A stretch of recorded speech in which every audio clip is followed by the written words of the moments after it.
se você tiver net, ao vivo, pode assistir pelo CNU, o canal universitário. Doutor Paulo Roberto Atier, a palavra é sua. Muito obrigado. Se você me permite, com a responsabilidade que eu acredito ter em tratar de um tema tão importante, eu vou falar dos dois lados. Não só do lado do locatário, mas também do locador.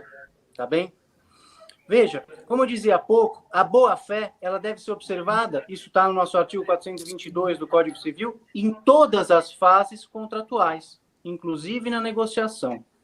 Então, veja só, um pouco antes de participar aqui desse programa, eu estava no telefone falando com um cliente. Então, nós temos aqui duas situações distintas. O locatário que não está trabalhando, pessoa física, ou uma pessoa jurídica que não está faturando. Agora, a pandemia, a quarentena, ela é temporária, não é perpétua.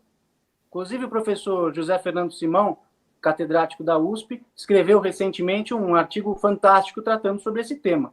A pandemia, para que você caracterize um caso fortuito ou força maior, que é um evento imprevisível, inevitável, na relação contratual, a prestação não pode ser cumprida.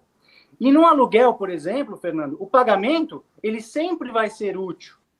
Então, vamos lá. Eu tenho, de um lado, alguém que não tem condições de pagar o aluguel naquele momento. Qual é a obrigação que ele tem?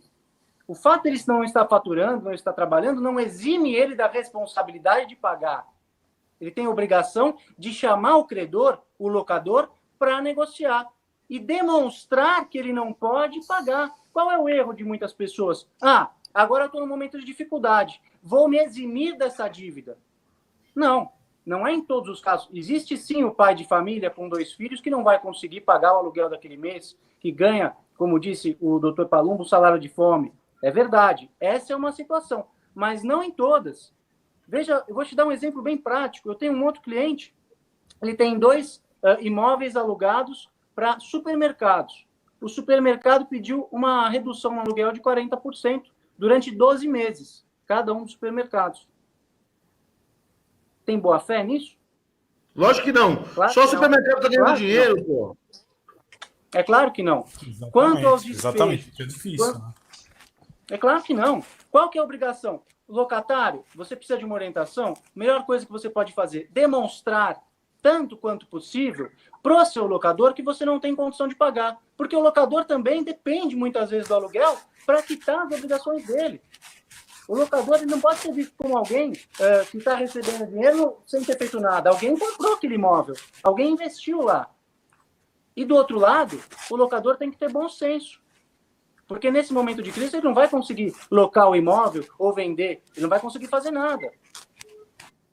Já disse o ministro Fachin, à época, que a visão deve ser solidarista.